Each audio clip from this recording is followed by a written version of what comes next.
एक बार एक पिता और उसका पुत्र जल मार्ग से कहीं यात्रा कर रहे थे।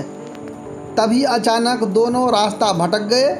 फिर उसकी नौका उन्हें ऐसी जगह ले गई जहां दो टापू आसपास ही थे और फिर वहां पहुंचकर उनकी नौका टूट गई। पिता ने पुत्र से कहा, अब लगता है हम दोनों का अंतिम समय आ गया है। दूर दूर तक कोई सहारा नहीं दिख रहा है। अचानक पिता को एक उपाय सूझा। अपने पुत्र से कहा कि वैसे भी हमारा अंतिम समय नज़दीक है, तो क्यों न हम ईश्वर की प्रार्थना करें।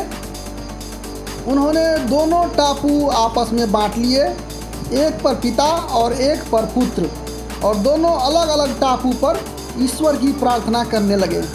पुत्र ने ईश्वर से कहा, हे भगवान, इस टापू पर पेड़ पौधा उग जाए जिसके फल फूल से हम अपना भूख मिटा सकें।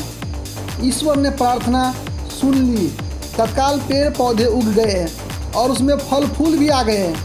उसने कहा, ये तो चमत्कार हो गया। फिर उसने प्रार्थना की, एक सुंदर स्त्री आ जाए जिससे हम यहाँ उसके साथ रहकर अपना परिवार बसा सकें।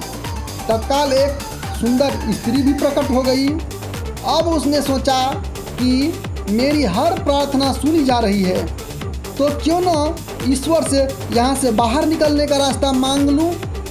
उसने ऐसा ही किया। उसने प्रार्थना की, एक नई नाव आ जाए जिसमें सवार होकर मैं यहाँ से बाहर निकल सकूँ। तत्काल नाव प्रकट हुई और पुत्र उसमें सवार होकर बाहर निकलने लगे। तभी एक आकाशवाणी हुई, बेटा तुम अकेले जा रहे हो, अपने पिता को नहीं लोगे। पुत्र ने कहा, उनको छोड़ो, प्रार्थना तो उन्होंने भी की, लेकिन आपने उनकी एक भी नहीं सुनी। शायद उनका मन पवित्र नहीं है, तो उन्हें इसका फल भोगने दो ना। आकाशवाणी ने कहा, क्या तुम्हें पता है कि तुम्हारे पिता ने क्या प्रार्थना की। पुत्र बोला, नहीं।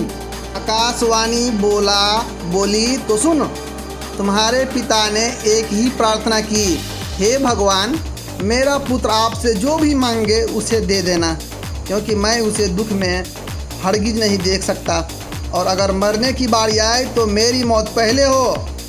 और जो कुछ तुम्हें मिल रहा है उन्हीं की प्रार्थना का परिणाम है। पुत्र शर्मिंदा हो गया।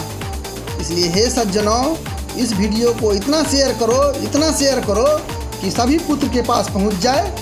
तो आप अगर किसी दूसरे के पुत्र के पास पहुंचाओगे तो भगवान आपके पुत्र के पास यह वीडियो पहुंचाएगा। इसलिए शेयर करना मत भूलना।